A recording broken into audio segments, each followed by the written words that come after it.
Let's bring in political journalist John Fund to keep the conversation going. John, great to see you. Now, at the start of the program, I spoke before about the whole relationship between Donald Trump, the media, and Vladimir Putin. And many of the media have been accusing Trump of going easy on Vladimir Putin. But it seems that Trump is now talking a bit tougher here. He's slammed American policies under Joe Biden that prevented Ukraine from launching full-scale attacks on Russia. And he's also posted a picture of himself pointing sternly at the chest of Vladimir Putin to kind of, I guess, reinforce his point. John Fund, how do you read this change of tone on Russia with Donald Trump?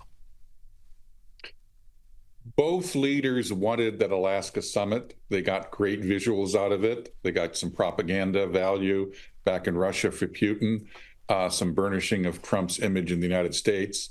But in the end, it was inconclusive. And now the Russians apparently are dragging their feet. They're not sure they want to have a meeting with Zelensky. They're setting down conditions on any security guarantees that Ukraine would get from Europe or the United States. So we're back to Vladimir Putin playing footsie under the table with people. And I think Trump is eventually going to lose patience. I think that Putin will drag this out until the last possible moment, and he'll give the least that he possibly can. I think this war will be resolved sometime this year, but very late in the year. Yeah, and what sort of shape do you see that taking? I mean, will the West accept, concessions of territory to Russia, or is that beyond the pale? Or could there be something where, maybe we see a referendum in a couple of years on disputed territory to see where people want to go? Where do you see this landing?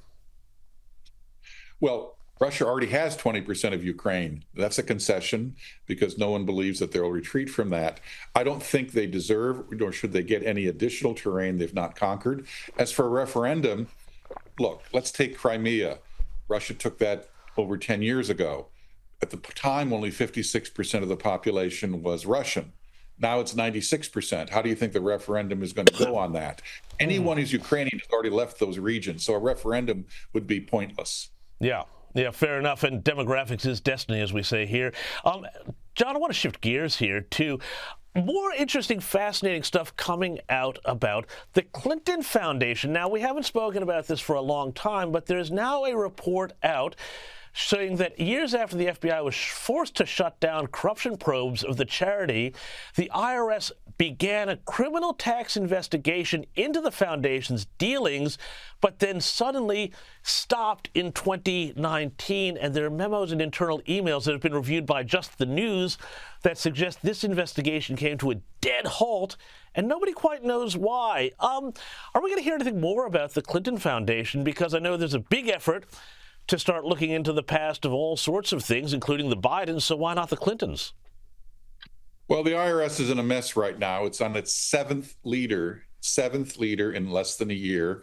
There are a lot of things they have to clean up. I suspect that we will come to the bottom of this, and we'll find, as just with the Hunter Biden IRS probe, there was political interference. So I think all of that should come to light. By the way, the Clinton Foundation has a direct connection to many of your viewers. It was the Australian government under the Labour Party that was one of the biggest donors to the Clinton Foundation, over 100 million Australian dollars. Interestingly enough, the Australian government was scheduled to send a final payment to the Clintons right after Hillary's successful election, not in 2016. They apparently stopped it at 4:24 in the morning after the election, once the results were in. So as foolish and as much as the Australian government played the sap and the sucker with the Clinton Foundation, they did cut their losses pretty quickly after Hillary lost. Boy, it's pretty telling, though, that they thought that there'd be something to be gained by giving money to that foundation. So I'm looking forward to a real sort of watch this space on this. John, I want to talk also about how this whole fight over redistricting and gerrymandering seems to be spreading across the country. Now, we had the fight start in Texas. Gavin Newsom in California took it up with retaliatory measures. Now Missouri is apparently going to redistrict its own congressional districts. Have the Democrats, John, started a fight that they weren't prepared for in some of these states where the congressional weighting is very heavily tilted to the Democrats, even if the overall population isn't. Well, it's certainly true that there are more places the Republicans can gerrymander the districts than the Democrats have. Of course, in California, the real motivation for what Gavin Newsom is doing has nothing to do with Democrats or the House. It has to do with his presidential ambitions.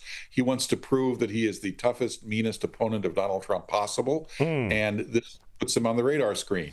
I think that if he wins this referendum, he will vaunt into front-runner status for the Democratic nomination.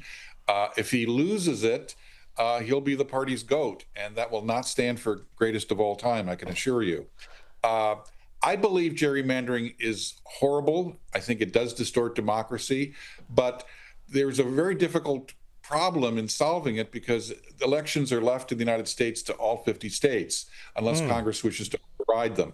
I think two things have to be done. First of all, we should ban, and I think Congress can do this, ban mid-decade redistricting. This should be done every 10 years when the census is conducted.